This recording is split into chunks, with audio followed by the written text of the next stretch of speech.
গত ভিডিওতে আমরা এই বাক্যটা শেষে বলেছিলাম বনু হারিস তাদের ইসলাম গ্রহণকারীর অবস্থার উপর বহাল থাকবে। তাদের পরস্পরের মধ্যে সাবেকি ক্ষতিপূরণ দানের নীতি অক্ষুণ্ণ থাকবে। তাদের প্রত্যেক গোষ্ঠীর মুমিনদের মধ্যে বন্দীকে মুক্তিপণের ভিত্তিতে মুক্তি দেওয়ার রীতি অব্যাহত থাকবে, আর বনু জুসামও ইসলাম গ্রহণকালীন অবস্থার উপর বহাল থাকবে। তাদের সাবেকি ক্ষতিপূরণ দানের নীতি অক্ষুণ্ণ থাকবে। তাদের প্রত্যেক গোষ্ঠীর মুমিনদের মধ্যে মুক্তিপণের ভিত্তিতে বন্দীকে মুক্তি দেওয়ার নীতি চালু থাকবে। বনু নাজ্জারও ইসলাম গ্রহণকালীন অবস্থার উপর বহাল থাকবে। তাদের প্রত্যেক গোষ্ঠীর মুমিনদের মধ্যে ন্যায়সঙ্গতভাবে মুক্তিপণ নিয়ে তার বন্দীকে মুক্তি দেওয়ার রীতি চালু থাকবে। বনু আমর ইবনে আউফ ইসলাম গ্রহণকালীন অবস্থার উপর বহাল থাকবে। কোন গোত্র? বনু আমর ইবনে আউফ কি অবস্থার উপর বহাল থাকবে? ইসলাম গ্রহণকালীন অবস্থার উপর। আচ্ছা, তাদের সাবেকি ক্ষতিপূরণ দানের রীতি অব্যাহত থাকবে। তাদের প্রত্যেক গোষ্ঠীর মুমিনদের মধ্যে ন্যায়সঙ্গতভাবে মুক্তিপণের ভিত্তিতে বন্দীকে মুক্তি দেওয়া চলবে।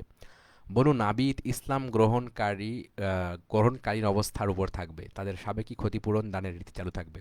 তাদের প্রত্যেক গোষ্ঠীর মুমিনদের মধ্যে ন্যায়সঙ্গতভাবে মুক্তিপণের ভিত্তিতে বন্দী মুক্তির নীতি অক্ষুণ্ণ থাকবে। বনু আউস ইসলাম গ্রহণকালীন অবস্থার উপর বহাল থাকবে। তাদের প্রত্যেক গোষ্ঠীর মুমিনদের মধ্যে ন্যায়সঙ্গতভাবে মুক্তিপণ নিয়ে বন্দী মুক্তির নীতি অব্যাহত থাকবে। আচ্ছা, মুমিনগণ তাদের মধ্যকার ঋণগ্রস্ত ও অধিক সন্তানধারী প্রত্যেক ব্যক্তিকে ক্ষতিপূরণ ও মুক্তিপণ দানে সঙ্গতভাবে আর্থিক সাহায্য করবে। তাহলে এই যে ক্ষতিপূরণ আর মুক্তিপণ, ঋণগ্রস্তর যে ব্যাপারটা, এই কথাটা আহ, বনু আউসের ব্যাপারে বলা হয়েছে আর কি। ও কোনো মমিন অন্য মমিনের মিথ্যের বিরোধিতা করবে না। খোদাভীরু মমিনগণ তাদের মধ্যকার বিদ্রোহী, ঘোরতর নির্যাতক, অপরাধী, মুসলিম সমাজের স্বার্থের ক্ষতিকারক ও বিপর্যয় সৃষ্টিকারকের বিরুদ্ধে কার্যকর ব্যবস্থা নিবে এবং এ ধরনের অপরাধীর বিরুদ্ধে সকলে ঐক্যবদ্ধভাবে পদক্ষেপ নিবে, চাই সে তাদের কারো ছেলেই হোক না কেন। কোনো কাফেরের স্বার্থে এক মমিন অন্য মমিনকে হত্যা করবে না এবং কোনো কাফিরকে কোনো মুমিনের বিরুদ্ধে সাহায্য করবে না। মুসলিম রাষ্ট্রে অনুগত অমুসলিমের অধিকার সমানভাবে নিরাপদ। একজন নগণ্যতম অমুসলিমকেও মুসলমানরা পূর্ণ নিরাপত্তা সহ আশ্রয় দিবে। মুমিনরা পরস্পরের মিত্র হয়ে থাকবে, তবে অন্যদের বেলায় একথা প্রযোজ্য নয়। আর ইহুদিদের মধ্য থেকে যে ব্যক্তি আমাদের আনুগত্য অনুসরণ করবে সে আমাদের সমান অধিকার ও সাহায্য লাভ করবে। এ ধরনের লোকদের উপর কোনো জুলুম চলতে দেওয়া হবে না এবং তাদের উপর কাউকে হামলা চালাতে সাহায্য করা হবে না। মুমিনদের রক্ষা কবচ সবার ক্ষেত্রে এক ও অভিন্ন। ইসলামের স্বার্থে কোনো যুদ্ধ সংঘটিত হলে সেই যুদ্ধে মুসলমান কোনো অমুসলমানের সাথে সমতা ও ন্যায়ের ভিত্তিতে ছাড়া আপোষ রফা করবে না। আমাদের মধ্য হতে প্রতিটা যোদ্ধা দল অন্য যোদ্ধা দলকে অনুসরণ করবে। মুমিনদের একজন অন্যজনকে হত্যা করতে পারবে শুধুমাত্র হত্যার বিনিময়ে এবং আল্লাহর বিধান অনুসারে। খোদাভীরু মুমিনগণ সর্বশ্রেষ্ঠ ও দৃঢ়তম আদর্শের উপর প্রতিষ্ঠিত। মদিনার কোনো মুশরিক কুরাইশ সম্প্রদায়ের কারো জানমালের রক্ষক বা জিম্মাদার হতে পারবে না, আর কোনো মুমিনের ক্ষতি সাধনে তাকে প্রশ্রয় দেবে না। যে ব্যক্তি কোনো মুমিনকে মৃত্যুদণ্ডযোগ্য অপরাধ না করা সত্ত্বেও হত্যা করবে এবং তা যথাযথভাবে প্রমাণিত হবে, তাকে প্রাণদণ্ডে দণ্ডিত করা হবে। অবশ্য নিহত ব্যক্তির উত্তরাধিকারীকে অন্য যে কোনো উপায়ে খুশি থাকলে প্রাণদণ্ড হবে না। তবে সর্বাবস্থায় মুমিন সকলে ওই সকল মুসলিম হত্যার বিরুদ্ধে থাকবে এবং তার পক্ষপাতিত্ব করা কোনো মুমিনের জন্য হালাল হবে না। এই ঘোষণাপত্রকে মেনে নিয়েছে এবং আল্লাহ ও আখেরাতে অটুট বিশ্বাস রাখে এমন কোনো মুমিনের জন্য ইসলামী বিধানে উদ্ভট জিনিস সংযোজনকারীর সাহায্য করা বা আশ্রয় দেওয়া বৈধ নয়। যে ব্যক্তি এ ধরনের লোককে সাহায্য করবে কিংবা আশ্রয় দেবে তার উপর আল্লাহর লানত এবং কিয়ামতের দিন আল্লাহর গজব নামবে। তার পক্ষে কোনো সুপারিশ বা পণ গ্রহণ করা হবে না। আর তোমরা যখনই কোনো বিষয়ে মতবিরোধে লিপ্ত হবে তখন সেই বিষয়ে সিদ্ধান্ত নেওয়ার জন্য আল্লাহ ও তার রাসূলের শরণাপন্ন হবে।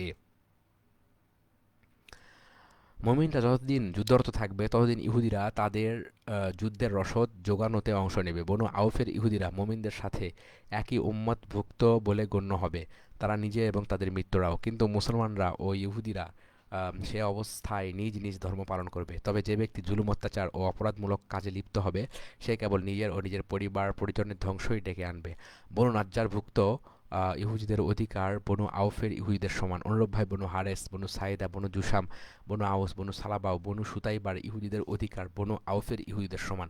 তবে জুলুম, অত্যাচার ও পাপাচারে লিপ্ত ব্যক্তি নিজের ও নিজের পরিবার পরিজনের কেবল ধ্বংসই সাধন করবে। সালাবার যাবতীয় বাহ্যিক ব্যাপার তাদের ভেতরকার ব্যাপারের সমপর্যায়ে তাদের প্রাণের মতোই সম্মানার্হ। আনুগত্য ও প্রতিশ্রুতি পরায়ণতা যেন সবাইকে পাপাচার থেকে রক্ষা করে। সালাবার মৃত্যুদের অধিকার তাদের নিজেদেরই সমান। ইহুদিদের আভ্যন্তরীণ ব্যাপার তাদের প্রাণের মতোই সম্মানার্হ। তাদের ভিতর থেকে কেউ মুহাম্মদ সাল্লাল্লাহু আলাইহি ওয়াসাল্লামের অনুমতি ছাড়া মদিনার বাইরে যেতে পারবে না। প্রত্যেকের জেনে রাখা উচিত যে কোনো প্রকারের তর্ক বা জেরা দ্বারা আগুন থেকে রেহাই পাওয়া যাবে না। যে ব্যক্তি কাউকে হত্যা করলো সে নিজের ও নিজের পরিবার পরিজনের ধ্বংসের বিনিময়ে হত্যা করলো। অবশ্য নিহত ব্যক্তি অপরাধী হলে আলাদা কথা। আল্লাহ তাআলা এক্ষেত্রে অধিকতর মহানুভবতা পছন্দ করেন। ইহুদিদের দায়ভার তারা নিজেরাই বহন করবে এবং মুসলমানদের ব্যয়ভারও তারা নিজেরাই বহন করবে। এই ঘোষণাপত্রকে যারা মেনে নিয়েছে তাদের কর্তব্য কোনো শরিক যুদ্ধরত থাকলে তাকে সর্বতোভাবে সাহায্য করা এবং পরস্পরের মধ্যে হিতকামনা, সদুপদেশ ও মহানুভবতার সম্পর্ক থাকবে। কোনো পাপ কাজে একজন অপরজনের সাথে শরিক করবে না, শরিক হবে না। নিজের মিত্রের ক্ষতি সাধন এক ভয়ঙ্কর নজিরবিহীন অপরাধ। মাজলুমকে সাহায্য করা সকলের কর্তব্য। মুমিনরা যতদিন যুদ্ধরত থাকবে ততদিন ইহুদিরা তাদেরকে আর্থিক সহযোগিতা দিয়ে যাবে। অর্থাৎ আল্লাহ ও মুমিনগণের তাদের সহযোগিতা নিতে আপত্তি নেই।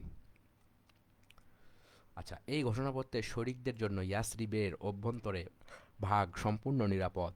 প্রতিবেশী যদি অপরাধী না হয় এবং ক্ষতিকর কাজে লিপ্ত না থেকে থাকে তাহলে তার জান মাল ইজ্জত ও নিজের জানমাল ইজ্জতের মতোই পূর্ণ নিরাপত্তার অধিকারী। কারো বাড়ির ভেতরে বাড়ির মালিকের অনুমতি ছাড়া প্রবেশ করা যাবে না। এই ঘোষণাপত্র গ্রহণকারীদের মধ্য থেকে যে কোনো অপ্রীতিকর ঘটনা কিংবা ঝগড়া কলহ ঘটুক না কেন তার ফয়সালার জন্য আল্লাহ ও মুহাম্মদ সাল্লাল্লাহু আলাইহি ওয়াসাল্লামের শরণাপন্ন হতে হবে। আল্লাহ সর্বাধিক সতর্কতা ও সততার সাথে এই ঘোষণাপত্রের বাস্তবায়ন দেখতে আগ্রহী। উল্লেখযোগ্য যে এই ঘোষণাপত্র যখন গ্রহণ করা হয় তখন জিজিয়া আরোপ করা হয়নি এবং মুসলমানগণ দুর্বল ছিল।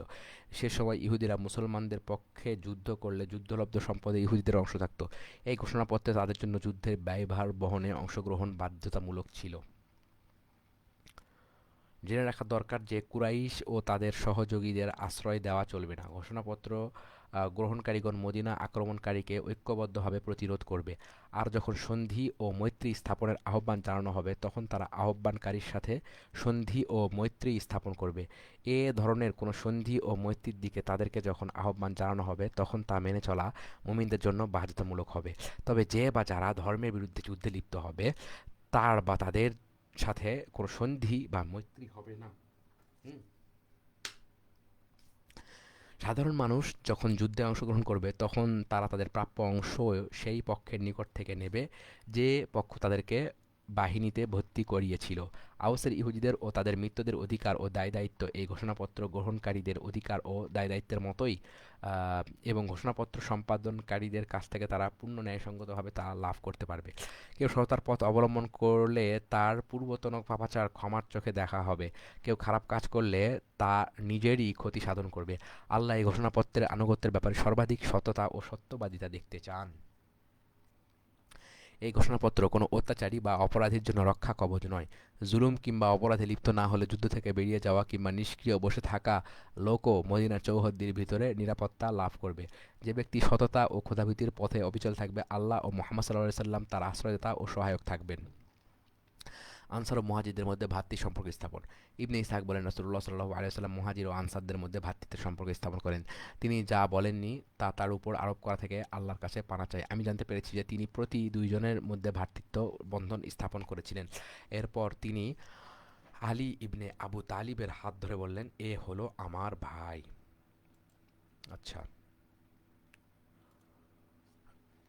শেরে খোদা আলীর সাথে নবী সাল্লাল্লাহু আলাইহি ওয়াসাল্লাম নিজে ভ্রাতৃত্ব স্থাপন করেছিলেন।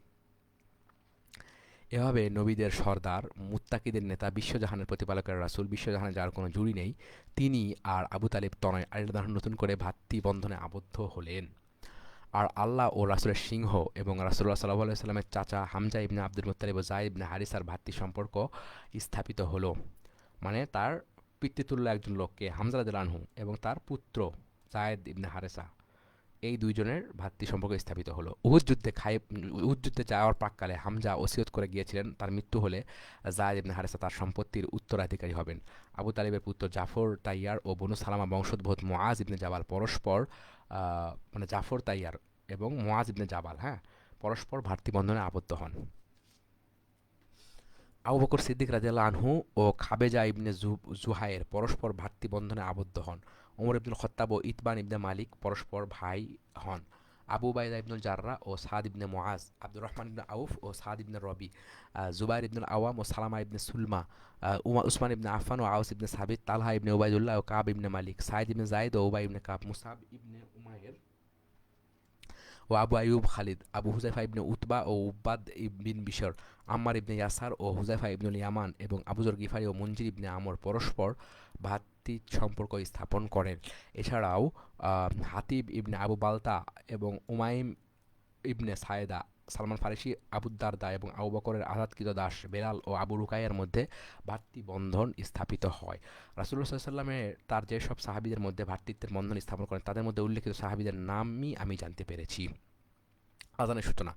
রাসূলুল্লাহ সাল্লাল্লাহু আলাইহি সাল্লাম মদিনায় তার মুহাজির ভাইদের সবাইকে কাছে পেয়ে এবং আনসারদের ঐক্যবদ্ধ সমর্থন ও সহযোগিতা লাভ করে যখন স্বস্তি নিঃশ্বাস ফেললেন, তখন ইসলাম একটি সুসংহত শক্তিতে পরিণত হলো। সঙ্গে সঙ্গে নিয়মিত নামাজ কায়েমের ব্যবস্থা হলো, যাকাত ও রোজা ফরজ হলো এবং অপরাধ দমনের আইন চালু হলো। হালাল হারামের বিধানও কার্যকর হলো। এভাবে ইসলাম তাদের মধ্যে পূর্ণরূপে প্রতিষ্ঠা লাভ করলো। আনসারদের এই গোত্রটি ঈমান গ্রহণের পর এখানে স্থায়ী বাসিন্দা রূপে প্রতিষ্ঠিত হয়েছিল। রাসূলুল্লাহ সাল্লাল্লাহু আলাইহি সাল্লাম মদিনায় আসার পর মুসলমানগণ নামাজের সময় হলেই তার কাছে আপনা থেকেই জমায়েত হতো, ডাকতে হতো না। রাসূলুল্লাহ সাল্লাল্লাহু আলাইহি সাল্লাম মনস্থ করলেন ইহুদিরা যেমন সিংহা বাজিয়ে নামাজের জন্য লোক জমায়েত করে থাকে তেমনি তিনিও সিংহা বাজানোর ব্যবস্থা করবেন। কিন্তু পরক্ষণে ব্যাপারটা তার মনোপুত না হয় বাদ দিলেন। এরপর ঘণ্টা বাজিয়ে মুসলমানদেরকে নামাজে ডাকার বিষয়ে চিন্তা করলেন। এইসব চিন্তাভাবনা চলাকালে আবদুল্লাহ ইবনে জায়েদ কিভাবে মানুষকে ডেকে জমায়েত করতে হয় তা স্বপ্নে দেখলেন। হ্যাঁ, আবদুল্লাহ ইবনে জায়েদ তিনি রাসূলুল্লাহ সাল্লাল্লাহু আলাইহি ওয়াসাল্লামের নিকট উপস্থিত হয়ে বললেন, হে আল্লাহর রাসূল, আজ রাতে আমি স্বপ্নে দেখলাম অচেনা একজন লোক সবুজ কাপড় পরে একটি ঘন্টা হাতে নিয়ে ঘুরে বেড়াচ্ছে। লোকটা আমার কাছে দিয়ে যাওয়ার সময় আমি তাকে বললাম, ওহে আল্লাহর বান্দা, তুমি কি এই ঘন্টাটি বিক্রি করবে? সে বলল, ঘন্টা দিয়ে তুমি কি করবে? আমি বললাম, নামাজের জন্য লোকজনকে ডাকবো। সে বলল, তোমাকে এর চেয়ে ভালো জিনিস আমি শিখিয়ে দেবো। আমি বললাম, কি জিনিস বলো তো? সে বলল, আল্লাহু আকবার, মানে আজানের বাক্যগুলো আর কি। আচ্ছা, রাসূলুল্লাহ সাল্লাল্লাহু আলাইহি ওয়াসাল্লাম স্বপ্নের বৃত্তান্ত জানানোর সঙ্গে সঙ্গে তিনি বলেন, ইনশাআল্লাহ এই স্বপ্ন সত্য। তুমি বিলালকে নিয়ে এক জায়গায় দাঁড়াও, তাকে কথাগুলো শিখিয়ে দাও, সে আজান দিক, কেননা ওর আওয়াজ তোমার আওয়াজের চেয়ে বড়। বিলাল আজান দিলেন, ওমার ঘরে বসে তা শুনলেন। সঙ্গে সঙ্গে তিনি চাদর টানলেন, রাসূলুল্লাহ সাল্লাল্লাহু আলাইহি ওয়াসাল্লামের কাছে এসে বলেন, ইয়া রাসূলুল্লাহ, আল্লাহর কসম, আব্দুল্লাহ ইবনে জায়েদ যে স্বপ্ন দেখেছে আমিও সেরকম স্বপ্ন দেখেছি। তখন রাসূলুল্লাহ সাল্লাম আলহামদুলিল্লাহ বলে কৃতজ্ঞতা প্রকাশ করলেন। কতিপয় সাহাবীর রোগাক্রান্ত হওয়ার বিবরণ। আয়েশা রাদিয়াল্লাহু আনহা বলেন, মদিনায় জ্বরের প্রাদুর্ভাব ছিল সর্বাধিক। রাসূলুল্লাহ সাল্লাল্লাহু আলাইহি ওয়াসাল্লামের সাহাবীদের অনেকেই রোগাক্রান্ত হয়ে পড়লেন। আল্লাহ তাআলা তার নবীকে এ থেকে তার নবীকে এ থেকে মুক্ত রেখেছেন। আবু বকর ও তার দুই ভাই বেলাল ও আমির ইবনে ফুহায়রা একই ঘরে বাস করতেন। তারা সবাই জ্বরে আক্রান্ত হলেন। আমি তাদেরকে দেখতে গেলাম, তখনও পর্দার বিধান নাজিল হয়নি। আক্রান্তদের রোগ যন্ত্রণা ছিল অবর্ণনীয়। আমি প্রথমে আবু বকরের কাছে গিয়ে জিজ্ঞেস করলাম, আব্বা, আপনার কেমন লাগছে? তিনি একটি কবিতা আবৃত্তি করে জবাব দিলেন, প্রত্যেক মানুষ তার আপনজনের কাছে অবস্থান করে, অথচ মৃত্যু তার অতি নিকটেই। আমি বুঝতে পারলাম এবং মনে মনে বললাম, আব্বা নিশ্চয়ই প্রলাপ বকছেন। অতঃপর আমের ইবনে ফুহায়রার কাছে গিয়ে বললাম, আমের, আপনার শরীর কেমন? তিনিও কবিতা আবৃত্তি করে জবাব দিলেন, মৃত্যুর স্বাদ উপভোগ করার আগেই মৃত্যু লাভ করেছি। কাপুরুষের মৃত্যু তার মাথার উপরেই থাকে। আমের ইবনে ফুহায়রা এই কবিতাগুলো বলছেন, তার মাথার উপরে থাকে। প্রত্যেকটি লোক তার সর্বশক্তি দিয়ে জিহাদ করে, ষাঁড় যেমন শিং দিয়ে নিজের চামড়া বাঁচায়। আমি বুঝতে পারলাম আমের সংজ্ঞা হারিয়ে প্রলাপ বকছেন। বেলালের জ্বরের প্রকোপ যখন বৃদ্ধি পেত তখন তিনি বাড়ির উঠানে গিয়ে সুরে ফুটতেন, তারপর উচ্চস্বরে কবিতা আবৃত্তি করে বলতেন, আহ, আমি কি একটি রাত ইজখের ও গোলাপের সাহচর্যে ফাঁকে কাটাতে পারবো? আরেকটি দিনও কি আমি মাজান্নার জলাশয়ে নামবার সুযোগ পাবো? মাজান্না, ফাখ হলো আচ্ছা, মাজান্না, ফাখ হলো মক্কার বাইরে একটি জায়গার নাম। উজখের এক ধরনের সুগন্ধি উদ্ভিদের নাম। মাজান্না মক্কার নিম্নাঞ্চলে অবস্থিত একটি বাজার। যে ও কাদা ঝুল মাজান্না পড়নি? হ্যাঁ। আর শামা ও তাফিল পর্বত দুটোকে কি আরও একবার দেখতে পাবো? আচ্ছা, শামা ও তাফিল মক্কার দুটো পাহাড়ের নাম। তাদের কাছে যা আমি শুনলাম তা আমি রাসূলুল্লাহ সাল্লাল্লাহু আলাইহি ওয়াসাল্লামকে গিয়ে বললাম। আমি বললাম, জ্বরের প্রচণ্ডতে তারা সবাই প্রলাপ বকছেন, যা বলছেন তারা নিজেরাই বুঝেন না। রাসূলুল্লাহ সাল্লাল্লাহু আলাইহি ওয়াসাল্লাম বললেন, হে আল্লাহ, আপনি মদিনাকে আমার কাছে মক্কার মতো বা তার চেয়েও বেশি প্রিয় করে দিন। এখানে যেসব ফসল ফলে তাতে আমাদের জন্য বরকত দিন। এখান থেকে যত রোগ ব্যাধি দূর করে মাহইয়াতে নিয়ে যান। ৫১ টিকা, মাহিয়া কোথায়? মাহিয়া সিরিয়ায় হাজিদের ইহরাম বাঁধার জায়গা, জুহফার অপর নাম মাহিয়ায়া বা জুহফা। হুম অত- তাহলে এই যে জুহফা, মাহিয়ায়া ইজ ইকাল টু জুহফা, ঠিক আছে? হিজরতের তারিখ, রাসূলুল্লাহ সাল্লাল্লাহু আলাইহি ওয়াসাল্লাম যখন মদিনায় পৌঁছেন তখন সময় ছিল রৌদ্রতপ্ত দুপুরের প্রাক্কাল। তারিখ ছিল 12 রবিউল আউয়াল সোমবার।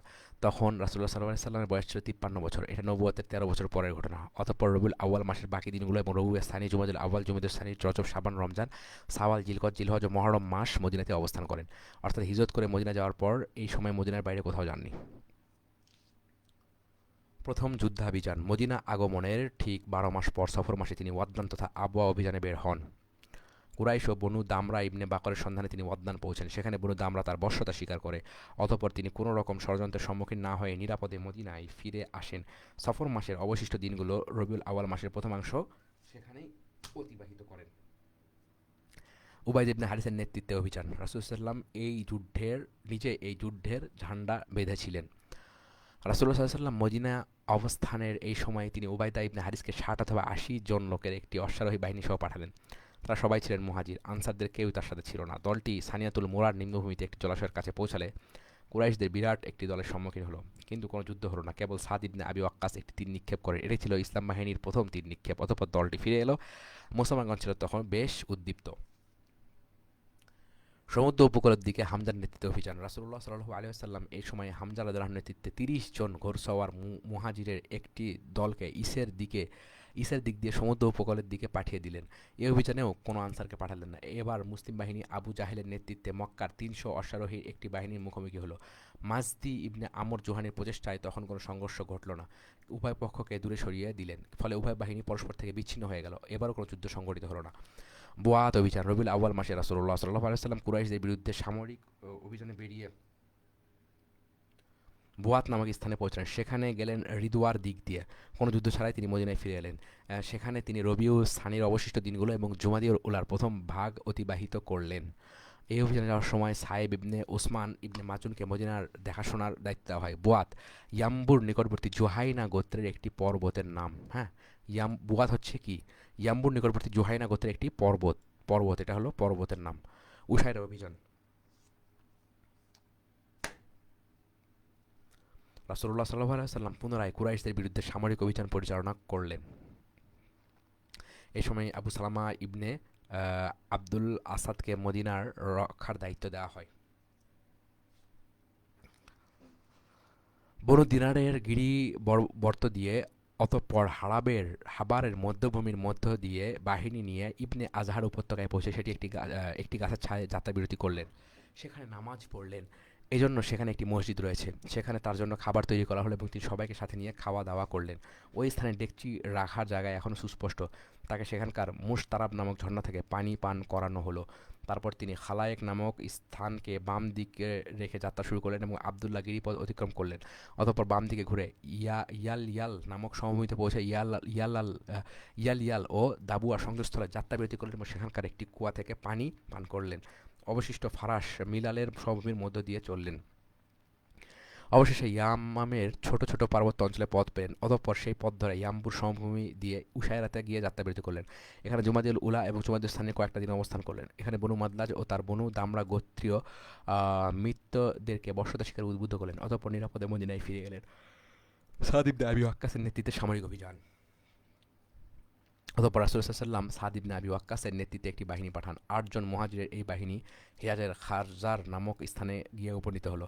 অতঃপর নিরাপদে মদিনায় ফিরল। সাফওয়ান অভিযান, প্রথম বদর অভিযান, উসাইর নাম অভিযান থেকে ফেরার 10 দিনের কম সময়ের মধ্যে একদিন কুরজ ইবনে জাবের ফেহরি মদিনার আশেপাশে ছেড়ে দেওয়া উট ও অন্যান্য গৃহপালিত পশু লুণ্ঠনের উদ্দেশ্যে হামলা চালিয়ে বসল। রাসূলুল্লাহ সাল্লাল্লাহু আলাইহি ওয়াসাল্লাম তৎক্ষণাৎ তার পিছু ধাওয়া করলেন। এই যুদ্ধে যাওয়ার সময় রাসূলুল্লাহ সাল্লাল্লাহু আলাইহি ওয়াসাল্লাম যায়েদ ইবনে হারিসাকে মদিনার রক্ষণাবেক্ষণের দায়িত্ব দিয়ে যান। তিনি বদর প্রান্তরে একপাশে সাফওয়ান ইবনে নামক একটি উপত্যকায় পৌঁছলেন। রাসূলুল্লাহ সাল্লাল্লাহু আলাইহি ওয়াসাল্লাম কুরজ ইবনে জাবেরের নাগাল পেলেন না। এই ঘটনাকে প্রথম বদর অভিযান বলা হয়। এরপর রাসূলুল্লাহ সাল্লাল্লাহু আলাইহি ওয়াসাল্লাম মদিনায় ফিরে গেলেন এবং জুমাদিউস সানি মাসের বাকি দিনগুলো এবং রজব ও শাবান মাস মদিনাতে কাটালেন। আব্দুল্লাহ ইবনে জাহাসের নেতৃত্বে সামরিক অভিযান। রাসূলুল্লাহ সাল্লাল্লাহু আলাইহি ওয়াসাল্লাম রজব মাসে আব্দুল্লাহ ইবনে জাহাসের নেতৃত্বে প্রথম বদর অভিযান থেকে প্রত্যাগত মুহাজিরদের ৮ জনের সমন্বয়ে গঠিত একটি বাহিনী পাঠালেন। তাদের মধ্য থেকে কোনো আনসারকে অন্তর্ভুক্ত করলেন না। তিনি আব্দুল্লাহ ইবনে জাহাসকে একটি পত্র দিয়ে বললেন যে ২ দিন চলার পর এই পত্রখানা খুলবে, তার আগে নয়। চিঠি পড়ার পর তাতে যে নির্দেশ দেওয়া হয়েছে সে অনুসারে কাজ করবে এবং সঙ্গীদের কারো ওপর কোনো কিছু জোর করে চাপিয়ে দেবে না। ২ দিন ধরে পথ চলার পর আব্দুল্লাহ ইবনে জাহাজ চিঠি খুলে পড়লেন। তাতে লেখা ছিল, আমার এই চিঠি যখন তুমি পড়বে তখনই রওনা হয়ে মক্কা ও তায়েফের মধ্যবর্তী নাখলা নামক স্থানে গিয়ে যাত্রা বিরতি করবে। সেখানকার কুরাইশদের জন্য ওঁৎ পেতে থাকবে এবং কোনো তথ্য পেলে আমাকে জানাবে। আব্দুল্লাহ ইবনে জাহাজ চিঠিখানা পড়েই বললেন, আমি মেনে নিলাম ও অনুগত রইলাম। তারপর সঙ্গীদেরকে বললেন, রাসূলুল্লাহ সাল্লাল্লাহু আলাইহি ওয়াসাল্লাম আমাকে নাখলা গিয়ে কুরাইশদের জন্য ওঁৎ পেতে থাকতে বলেছেন এবং কোনো খবর জানলে তা তাকে জানাতে বলেছেন। আর এ ব্যাপারে তোমাদের কারো উপর বাধ্যতামূলক কোনো দায়িত্ব চাপাতে নিষেধ করেছেন। তোমাদের মধ্যে কেউ যদি শাহাদাত লাভে ইচ্ছুক হয়ে থাকে তবে সে যেন যায়, আর যে তা চায় না সে যেন ফিরে যায়। তবে আমি রাসূলুল্লাহ সাল্লাল্লাহু আলাইহি ওয়াসাল্লামের আদেশ পালন করব। এ কথা বলার পর আব্দুল্লাহ ইবনে জাহাসের সঙ্গে সবাই রওনা হয়ে গেল, কেউই ফিরে গেল না। তিনি হিরাতে প্রবেশ করলেন। বাহারান নামক স্থানে সাদ ইবনে আবু ওয়াক্কাস ও উতবা ইবনে গাজওয়ান তাদের উট হারিয়ে ফেললেন। তারা দুজন ওই উটকে অনুসরণ করে চলছিলেন। ফলে ওই উট খুঁজে বের করার উদ্দেশ্যে তারা আব্দুল্লাহ ইবনে জাহাস থেকে পিছিয়ে পড়লেন।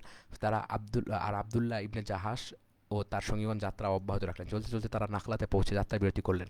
এই সময় তাদের নিকট দিয়ে কুরাইশদের একটি কাফেলা কিসমিস ও চামড়া বহন করে নিয়ে যাচ্ছিল, আর সেই সাথে কুরাইশদের অন্যান্য পণ্যদ্রব্য ছিল। এই দলের মধ্যে আমর ইবনে হাদারামি, উসমান ইবনে আবদুল্লাহ ও তার ভাই নওফেল ইবনে আবদুল্লাহ ও হাকাম ইবনে কাইসান ছিল। আবদুল্লাহ ইবনে জাহাসের দল তাদেরকে দেখে ঘাবড়ে গেল, কেননা তারা তাদের খুব নিকটে পৌঁছে গিয়েছিল। উকাশা ইবনে মোহসান ওদের কাছে চলে এলেন। তারা মাথা মুন্ডারও ছিল। তাকে দেখে কুরাইশরা আশ্বস্ত হলো, বলল এরা স্থানীয় বাসিন্দা, এদের দিক থেকে কোনো ভয় নেই।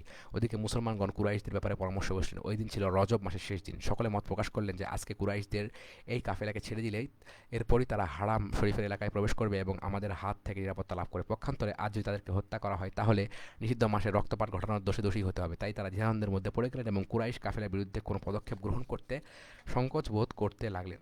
কিন্তু কিছুক্ষণের মধ্যেই তারা দ্বিধাদ্বন্দ্ব ঝেড়ে ফেললেন এবং দৃঢ় সংকল্পবদ্ধ হয়ে একমত হলেন যে যাকে যাকে পারা যায় হত্যা করতে হবে এবং তাদের কাছ থেকে যা আছে তা নিয়ে নিতে হবে। ওয়াকিদ ইবনে আবদুল্লাহ তামিমি আমর ইবনে হাদরামিকে বর্ষার আঘাতে হত্যা করলেন, আর উসমান ইবনে আবদুল্লাহ ও হাকাম ইবনে কাইসানকে বন্দী করলেন। নওফেল ইবনে আবদুল্লাহ পালিয়ে আত্মরক্ষা করল, তাকে কিছুতে ধরা সম্ভব হলো না। অতঃপর আবদুল্লাহ ইবনে জাহাজ কাফিলা অবশিষ্ট লোক ও বন্দী দুজনকে নিয়ে মদিনায় রাসূলুল্লাহ সাল্লাল্লাহু আলাইহি ওয়াসাল্লামের নিকট উপস্থিত হলেন। রাসূলুল্লাহ সাল্লাল্লাহু আলাইহি সাল্লাম বললেন, আমি তো তোমাদেরকে নিষিদ্ধ মাসে যুদ্ধ করতে বলিনি। অতঃপর তিনি কাফেলা ও বন্দীদেরকে আটকে রাখলেন এবং তাদের সম্পদ গ্রহণ করতে অস্বীকার করলেন। রাসূলুল্লাহ সাল্লাল্লাহু আলাইহি ওয়াসাল্লামের এই উক্তিতে আবদুল্লাহ ইবনে জাহাশ সবার সামনে খাটো ও লাজবাব হয়ে গেলেন। তার দলের লোকেরা ভাবলেন তাদের সর্বনাশ হয়ে গেছে। মুসলমানরা তাদের কাজের জন্য তাদেরকে তিরস্কার করলেন। ওদিকে কুরাইশরা বলতে লাগলো, মুহাম্মদ ও তার সহচররা নিষিদ্ধ মাসের পবিত্রতা লঙ্ঘন করেছে। তারা নিষিদ্ধ মাসে রক্তপাত ঘটিয়েছে, অন্যের সম্পদ হস্তগত করেছে এবং লোকজনকে বন্দী করেছে। মক্কাতে যে কয়জন মুসলমান তখনও ছিলেন তাদের একজন জবাব দিলেন, মুসলমান যা করেছে শাবান মাসে করেছে। একথা বলার পিছনে যুক্তি ছিল যে রজব মাসের শেষ তারিখে সূর্যাস্তের পর শাবান মাস শুরু হয়েছিল। আচ্ছা, এই প্রচারণা অভিযান যখন ব্যাপক আকার ধারণ করে তখন আল্লাহ তাআলা রাসূল সাল্লাল্লাহু আলাইহি ওয়াসাল্লামের প্রতি এই আয়াতটি নাজিল করলেন। আচ্ছা,